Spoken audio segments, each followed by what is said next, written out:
Baie welkom by die erediens. Dis vir die NG Kerk van Karasburg. Dis vir Sondag 19 November 2023 en ons gaan weer so 'n bietjie aan met ons 'n kort reeks wat ons doen rondom gebed. En vandag se is dan 'n bietjie kyk na mense se persoonlike reaksie op gebed. So ek hoop dat hierdie boodskap hier ook sal tot seën wees deur dit wat ons ook gaan ontvang uit die woord van die Here uit. Maar voordat ons daaruit lees, kom ons bid net saam.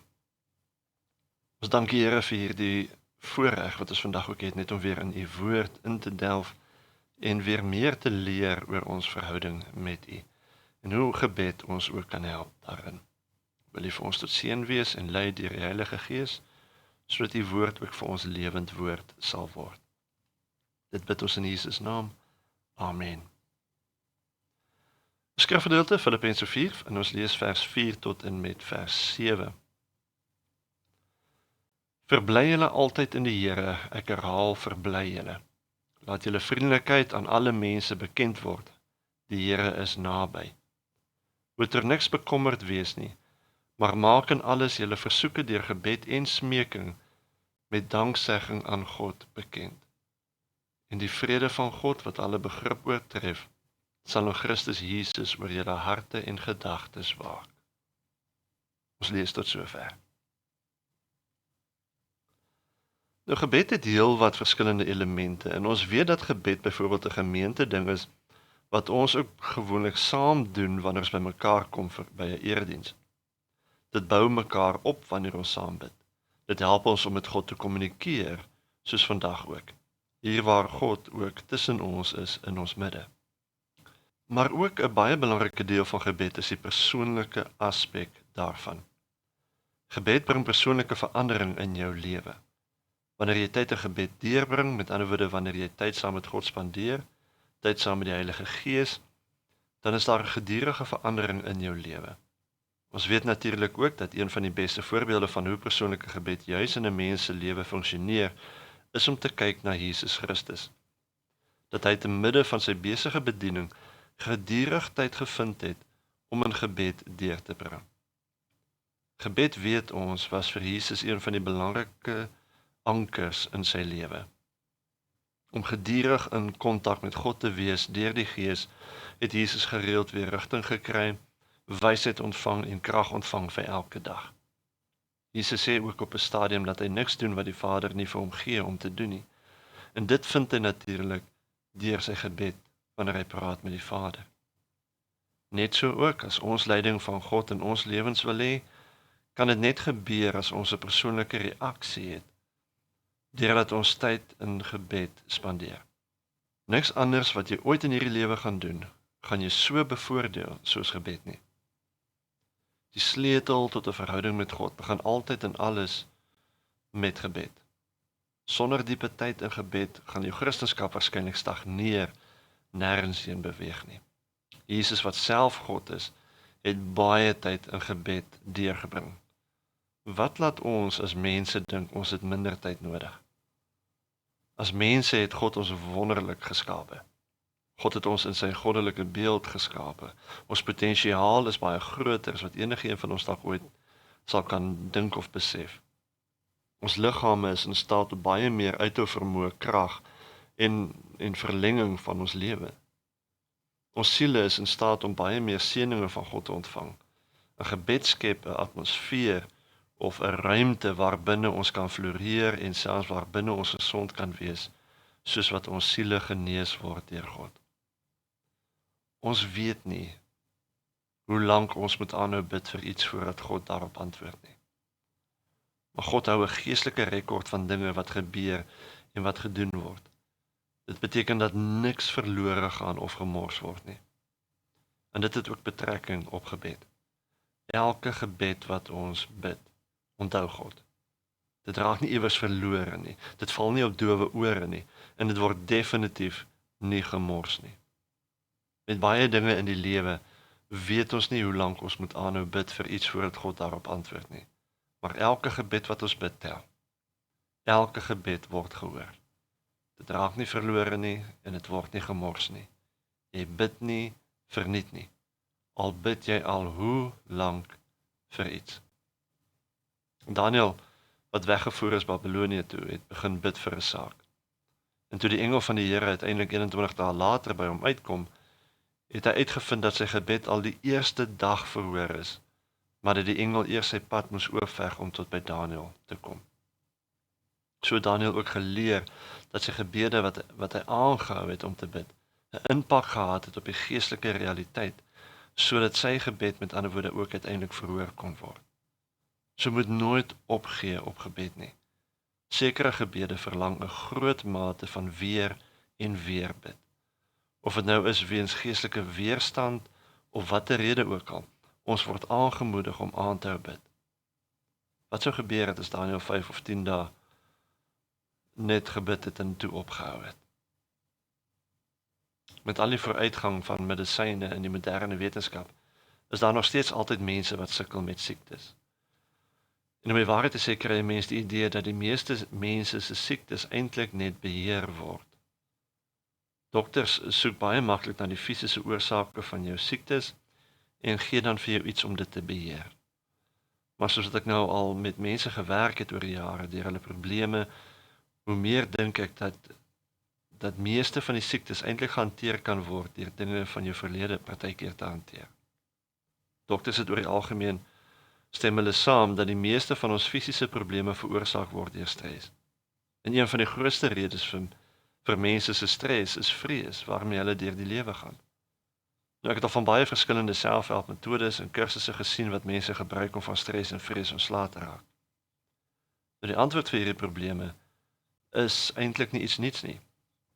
Maar dit is egter iets wat in die moderne eeu dalk baie verwaarloos word. Vir ons as Christene die antwoord is gebed. En die rede hiervoor is omdat gebed eintlik ons gedagtes verander. Hoor weer wat sê Filippense 4 vers 6 tot 7. Moet oor niks bekommerd wees nie, maar maak in alles julle versoeke deur gebed en smeking en danksegging aan God bekend. En die vrede van God, wat alle begrip oortref, sal in Christus Jesus oor julle harte en gedagtes waak. As Christen het ons hierdie keuse. Ons kan kies om ons te bekommer oor dinge wat in elk geval buite ons beheer is, of ons kan vir God vertrou. Ons kan ons harte en gedagtes volprop met die bekommernisse van die wêreld, of ons kan bid. Gebed hanteer die oorsaak en nie net die effek nie. As die oorsaak van die meeste van ons siektes angstigheid is, dan is die manier om daarmee te handel, om die oorsaak te verwyder, naamlik ons angstigheid. En Paulus gee aan die gemeente Filippense die geheim. Die geheim is gebed. Wanneer jy bid, plaas jy die angstigheid waaroor jy bid, plaas jy dit in God se hande. En daar is 3 maniere wat Paulus sê waardeur ons bekommernisse juis ook aan God moet gee. Die eerste ene begin eenvoudig by gebed. Deur in jou gebed die begeerte rondom jou situasie of bekommernis of wat ook al aan God bekend te maak. Die tweede gedeelte is dat jy dit by God kan smeek. Jy al 'n klein 5 of 6 jarige kind gesien smeek by hulle ouers vir iets? Hulle kom met sulke puppy eyes en hulle hou aan en aan en God nooi ons uit om ook in smeking by hom te gaan. Gaan lees maar die psalms wat Dawid geskryf het, waar hy totaal en al net sy hart uitstort voor God en smeek dat die Here uitkoms sal gee. En die derde gedeelte wat eintlik baie meer keer ook verkeerd verstaan word, is weer danksegging. Om vir God dankie te sê. Nou hierdie dankie sê is nie iets wat jy doen nadat die gebed verhoor is nie.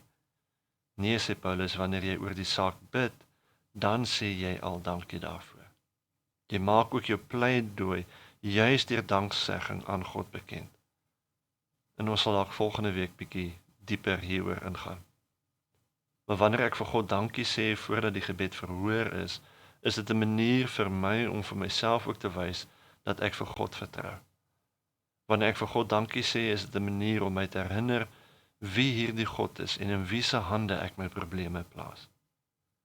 Dis 'n manier om my te herinner aan die almagtige God wat ons hemelse Pappa is. En deur dit so te doen, sal die simptome van stres en angstigheid en bekommernisse ook begin minder word. Deur so te lewe ontvang jy 'n vrede wat alle verstand te bowe gaan. En omdat jy jou nou op jou ewige bron vertrou, naamlik die hemelse Vader, hoef jy nie meer vrees te hê oor sulke dinge nie. Dan kan 'n mens rustig wees daaroor. Mense van die wêreld sal dit nie verstaan nie, want dit maak nie vir hulle sin nie. Die boomer generasie waarvan die meeste van ons lidmate eintlik deel is 'n generasie wat sê, ek sal dit vir myself doen. Die laaste ding wat so 'n generasie noodwendig sal doen, is juis om op iemand anders te wil vertrou.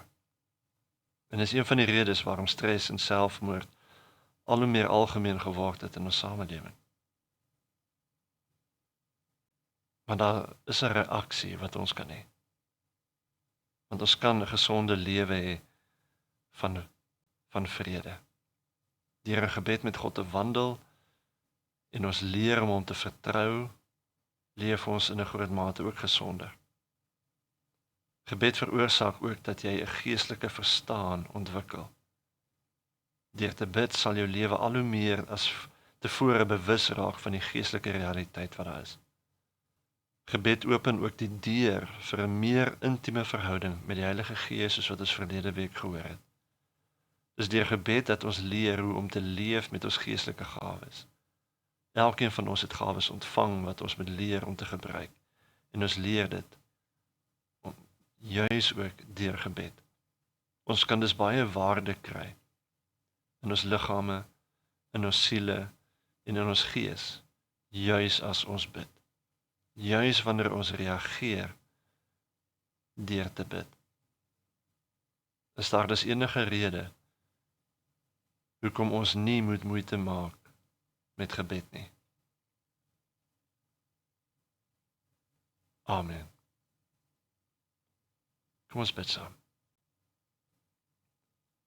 Ons dank U Hemelse Vader dat ons ook kan weet dat U ons uitnooi om te reageer met gebed. Dat U ons uitnooi om al die bekommernisse en die probleme en die goeters in ons lewens wat ons baie keer ondertrek, dat ons juis in gebed dit kan bring na U toe.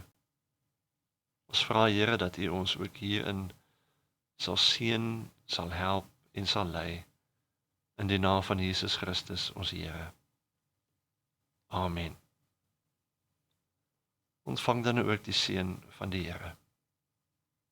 Die genade van die Here Jesus Christus en die liefde van God en die gemeenskap van die Heilige Gees sal by julle almal wees.